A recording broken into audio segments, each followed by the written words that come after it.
Okay, so Japan. First of all, I got to go on first class for like, the first time like ever. You arrive at the departure lounge and they've got this like special area set up for first class people, and so you drink. Then you get on the plane and you have your pre-flight drink. And then if you're hanging on the runway for a little while, you have your second pre-flight drink. Then you take off and you have your post-takeoff drink. And then you have like 4 or 5 more drinks. Maybe 6. And then you have dinner.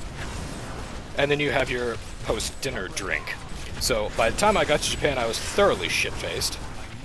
Oh wow, that's fun. So, oh my god, did you have a good time then? I had a great time. The first place that we went to was Nara, which is beautiful. Like old Japan's got a huge temple complex, and it's absolutely beautiful, and all the rest of that.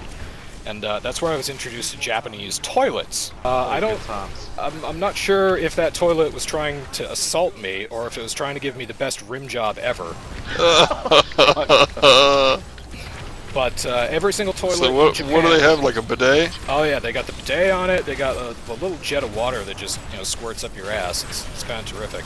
And I thought, well, this is just really, really fancy. I mean, they don't have to have all these on all these toilets, and it must just be a really luxurious country. Yeah, it wasn't until about 4 days later that I realized why those were always on the toilets. It was because they're absolutely necessary. You ever try eating nothing but fish for a week? Oh wow. Yeah. Oh yeah, it gets bad. I can imagine. The rest of the country was just great. I mean, they have a certain obsession with bicycles that's just really admirable. That sounds like Holland.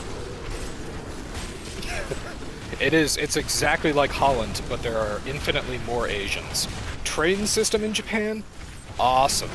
It's constantly on time, it's very easy to navigate, half of it's in Japanese, the other half is in English. Everything's very well marked, except for the little markers on the side of the train cars that say, these seats reserved for the elderly, enfeebled, and pregnant.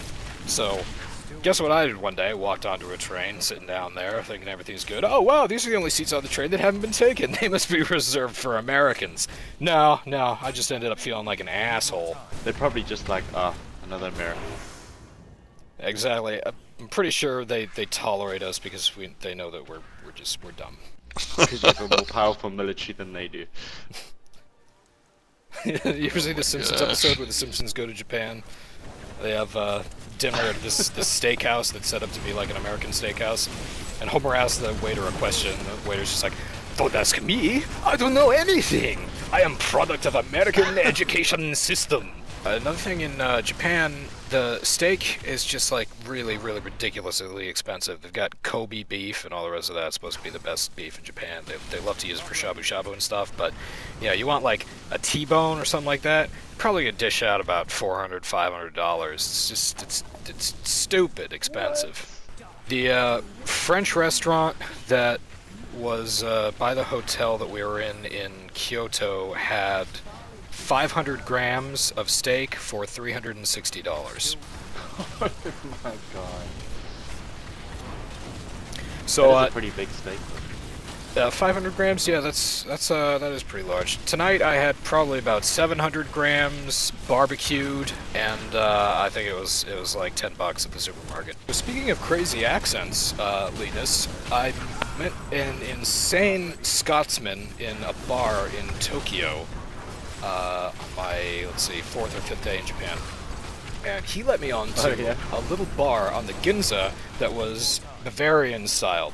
Now, it wasn't German style, it was Bavarian style, and he made this very clear to me. So when I went there, I found that they were serving the basic, schnitzel and German beer and all the rest of that. But they were playing something on the overhead speakers that didn't sound quite right to me, and it didn't click, because it took me a minute to realize that it was the Nazi national anthem. Then I started taking a look around on the walls and discovered that there was an awful lot of stuff on the walls talking about the fatherland and coming home and joining the war effort and all the rest of that. I started noticing the turtle-shaped helmets, and guys sort of, giving the high to the sky gesture.